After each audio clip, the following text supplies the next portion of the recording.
तो बच्चों इस वीडियो में डिस्कस करेंगे class 9th subject science annual exam 2024-25 morning shift के पेपर के कंप्लीट सॉल्यूशन को देखकर प्रैक्टिस कर लो। और इवनिंग शिफ्ट वाले बच्चे पेपर देंगे तो अच्छे से तैयार कर सकते हैं, ठीक है। ध्यान रखेंगे, मॉर्निंग वाले अपने आंसर चेक कर लें, इवनिंग वाले अच्छे से प्रैक्टिस करेंगे, ठीक है। ध्यान से देखो, सीधा क्वेश्चन पे आ जाओ, ठीक है। क्वेश्चन फर्स्ट, एक अस्पष्ट केंद्रक क्षेत्र केंद्रकाय की उपस्थिति जिसमें केवल क्रोमेटिन पदार्थ होता है, निम्न में से किसका अभिलाक्षणिक गुण होता है। अब 4 ऑप्शन है, पादप कोशिका, जीवाणु कोशिका, जंतु कोशिका या फिर कवक।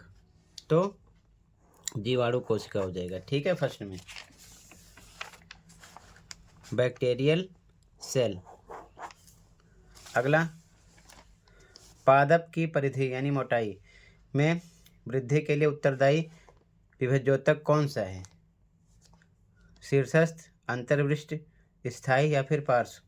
तो पार्श्व, ठीक है, लेटेरल, ठीक है, लेटेरल हो जाएगा। अगला, निम्न में से कौन सा फसल सुधार के लिए वांछनीय गुण नहीं है, बताओ।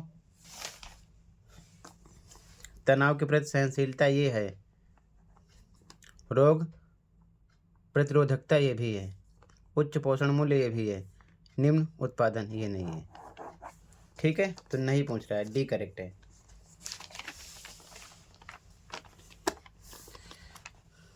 लो यील्ड। आगे, कौन सा संयोजी ऊतक अस्थियों को पेशियों से जोड़ता है, बताओ। कंडरा, उपास्थि, स्नायु, एरियोलर ऊतक। तो कंडरा ए करेक्ट है, ठीक है। क्या हो जाएगा, टेंडन। अगला 5वां क्वेश्चन, निम्नलिखित में से कौन सी कार्बनिक कृषि की विशेषता नहीं है। पुनर्चक्रित कृषि अपशिष्ट का उपयोग ये है, स्वस्थ फसल तंत्र के साथ जैव कारकों का उपयोग ये नहीं है, तो बी हो गया। बाकी ये भी है, ठीक है, और केवल कार्बनिक खाद का उपयोग ये भी है, तो नहीं है, बी करेक्ट है, ठीक है।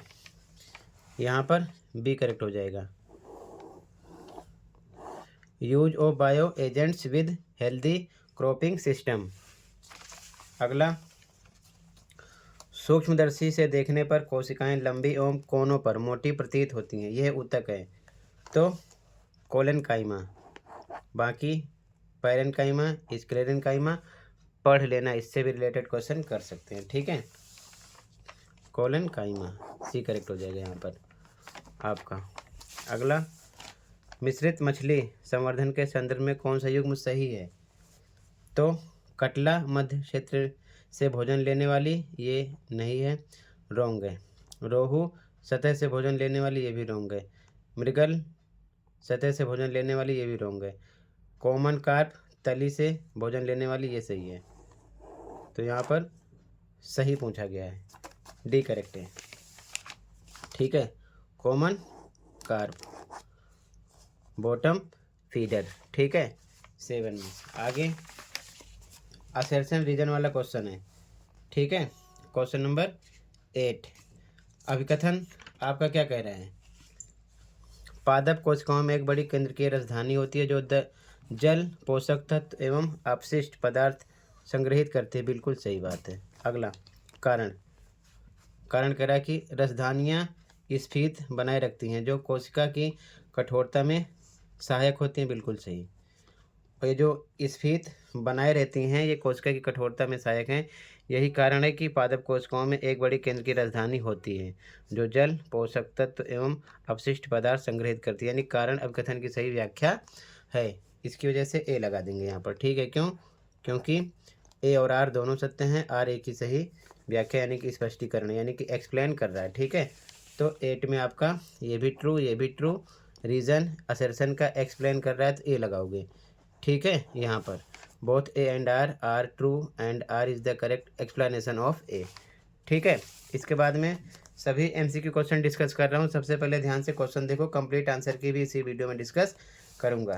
क्वेश्चन 9 में ए बी 10, 11, 12, 13, ठीक है। अच्छे से देख लो क्वेश्चन को, अभी सॉल्यूशन देकर प्रैक्टिस करना, ठीक है। क्वेश्चन आराम से देख लो सही से, ठीक है। फिर कंप्लीट आंसर की भी इसी में शो करेंगे ताकि अलग अलग वीडियो देखने की ज़रूरत ना पड़े। 14 क्वेश्चन, ठीक है। पादप कोशिका जंतु कोशिका में अंतर, ठीक है। यहाँ पर क्रोमोप्लास्ट ल्यूकोप्लास्ट में अंतर, तो अंतर भी आप पढ़ लेना, ठीक है। इवनिंग शिफ्ट वाले बच्चे काफ़ी क्वेश्चन आपसे कर सकते हैं। सेक्शन बी पे आ जाओ। क्वेश्चन नंबर 15 है, पदार्थ के कणों का कौन सा गुण जल में स्याही को हिलाए बिना धीरे धीरे फैलने के लिए उत्तरदायी होता है? तो कणों की स्थिति निश्चित होती है, या कण निरंतर गतिशील होते हैं, या कण एक दूसरे को प्रतिकर्षित करते हैं, या फिर कण आकार में बड़े होते हैं? तो कण निरंतर गतिशील होते हैं, तभी तो मिल जाते हैं, नहीं तो फैले ही ना, ठीक है। यहाँ पर बी करेक्ट है। Particles are in constant motion, ठीक है। आगे,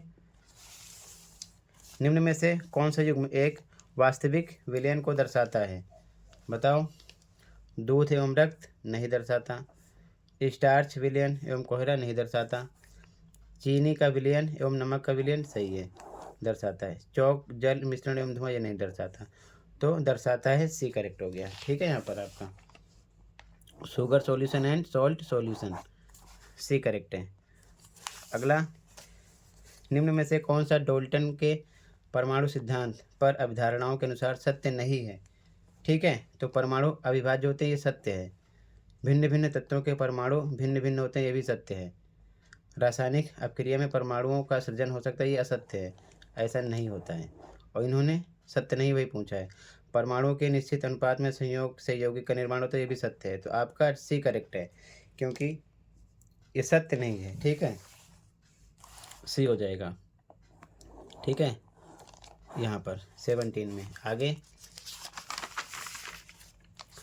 क्वेश्चन नंबर 18 असर्शन रीजन वाला क्वेश्चन है, ठीक है। असर्शन, संभारिकों की परमाणु संख्या भिन्न होती है, बताओ, सत्य है? सत्य है। कारण, संभारिकों में इलेक्ट्रॉन की संख्या समान होती है, ऐसा नहीं है। तो ए सही है, आर गलत है, ए सही है, आर गलत है, सी लगा देंगे, ठीक है। यहाँ पर ठीक, ये ट्रू है, ये फॉल्स है, तो सी आएगा, ठीक है। आगे क्वेश्चन देखो, फिर सेक्शन सी पर आएंगे। फिर से देखो, यहाँ पर समांगी विषमांगी मिश्रण में अंतर, तो अंतर वाले क्वेश्चन बहुत किए गए। द्रव्यमान भार में अंतर आप याद कर लेना, ठीक है। पादप कोशिका जंतु कोशिका यूकेरियोटी प्रोकैरियोटी, ये सब आप अच्छे से पढ़ लेना, ठीक है। विषमांगी मिश्रण समांगी मिश्रण कुछ भी आपसे कर सकते हैं, ठीक है। आप अच्छे से डिफरेंट वाले क्वेश्चन याद कर लेना, इवनिंग शिफ्ट वाले बच्चे, ठीक है, ध्यान रखेंगे, ठीक है। रोलर्स लेयर्स में अंतर पढ़ लेना, ठीक है। दूरी चाल में अंतर, स्मॉल जी कैपिटल जी में अंतर पढ़ लेना, ठीक है। सेक्शन सी पे आ जाओ, बाकी कंप्लीट का आंसर अभी लास्ट में शो करेंगे।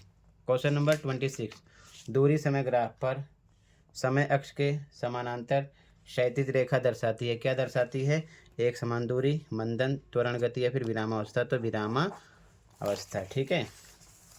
बॉडी एट रेस्ट, ठीक है, यहाँ पर करेक्ट हो जाएगा, सी। अगला, ध्वनि का कौन सा गुण हमें पुरुष की आवाज़ एवं महिला की आवाज़ में अंतर करने में सहायता करता है? बताओ। तो तारत्व, ठीक है, इसके कारण ऐसा होता है, पिच, ठीक है। आगे क्वेश्चन नंबर 28, किसी वस्तु की अपनी अवस्था में परिवर्तन का विरोध करने की प्रवृत्ति कहलाती है, क्या कहलाती है?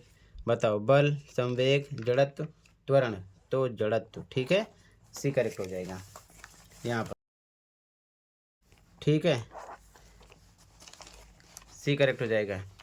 अगला, मानव कर्ण के लिए ध्वनि की श्रव्यता परिसर कितना है? 20 से 20,000 हर्ट्ज, बी करेक्ट है, ठीक है। यहाँ पर अगला, किसी वस्तु के द्रव्यमान को 2 गुना एवं ऊंचाई को आधा किया जाने पर इसकी स्थितिज ऊर्जा हो जाएगी, बताओ कितनी हो जाएगी, समान होगी। ठीक है, अगला सेम रहेगी। एक समान वेग से गति करे 10 किलोग्राम द्रव्यमान की एक वस्तु का त्वरण होगा तो समान गति से अगर है तो 0। ठीक है, वी करेक्ट हो जाएगा, 0 0। ठीक है, इसके बाद में असर्शन रीजन वाला क्वेश्चन 32।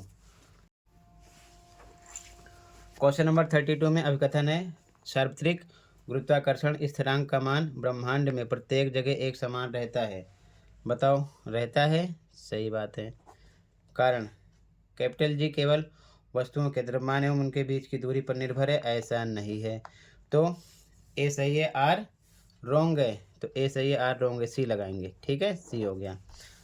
33 देखो, अनुरणन एक खुले मैदान में नहीं होता, बिल्कुल सही बात।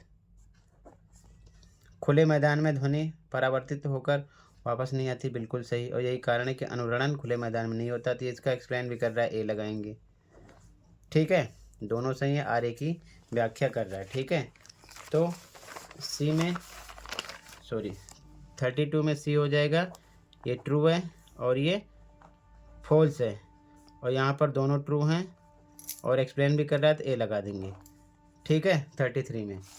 आगे क्वेश्चन देख लो ध्यान से, फिर कंप्लीट पेपर के आंसर की शो करेंगे। ठीक है, इसी वीडियो में देख लो। समय ग्राफ यानी वेग समय ग्राफ भी बनाने के लिए बोला गया था, तो अच्छे से प्रैक्टिस करना। रीजन वाले क्वेश्चन भी आपसे करेंगे। ठीक है, तो गति के नियम तीनों पढ़ लेना अच्छे से। ठीक, ध्यान से देख लो क्वेश्चन को। 36, 7, 38, 39। ठीक है, टोटल क्वेश्चन हो गया कंप्लीट। अब ध्यान से देखो कंप्लीट पेपर की आंसर की। ओके, ध्यान से देखो सॉल्यूशन को। तो बच्चों ये आंसर की है। ठीक है, ध्यान से देख लो सॉल्यूशन को कंप्लीट और प्रैक्टिस कर लेना अच्छे से। सेक्शन है यहाँ से स्टार्ट है, जैसे कि फर्स्ट में बी था, सेकंड में सी, थर्ड में डी, फोर्थ में ए, फिफ्थ में सी ऑप्शन था। ध्यान से देखो आंसर 6, 7, 8, 9। ठीक है, उसके बाद में 9 में बी का आंसर। ध्यान से देखो 10 का आंसर है ये, जाइलम फ्लोएम के बीच में डिफरेंट। ठीक है, ध्यान से देखो 11 का आंसर है। ठीक है, ध्यान से देखो 12 का आंसर है।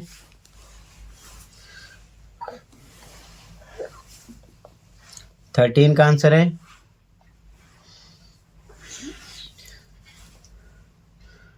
ए बी सी का आंसर है 13 में। और का आंसर है। ठीक है, 14 में ए का आंसर। ठीक है, और का आंसर बी का आंसर है 14 में।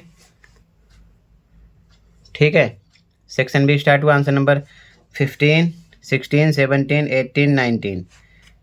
ठीक है, आंसर नंबर 20, आंसर नंबर 21, 22। और का आंसर। ठीक है, 23 में ए का आंसर। ये सभी फर्स्ट सेकंड थर्ड के आंसर हैं। 24 में ए बी सी का आंसर। ठीक है, 24 में ए बी सी का आंसर है। ठीक है, आगे देखो ध्यान से, और का आंसर 25 में ए का आंसर है। ठीक है, फर्स्ट सेकंड और का आंसर बी का, फर्स्ट में ए बी। ठीक है, सेकंड का आंसर। सेक्शन से स्टार्ट हुआ, आंसर नंबर 26, 27, 28, 29, 30, 31, 32, 33, 34। 34 में ए का आंसर। ठीक है, और का आंसर बी का आंसर 34 में। ठीक है, answer number 35,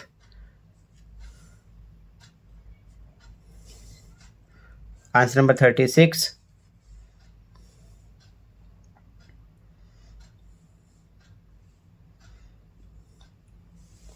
for visually impaired student के लिए आंसर है, आंसर नंबर 37 स्टार्ट हो गया। ठीक है, 38 का आंसर ए बी सी का। और का आंसर ठीक है। और ये आंसर नंबर 39 में एक आंसर ए और का आंसर।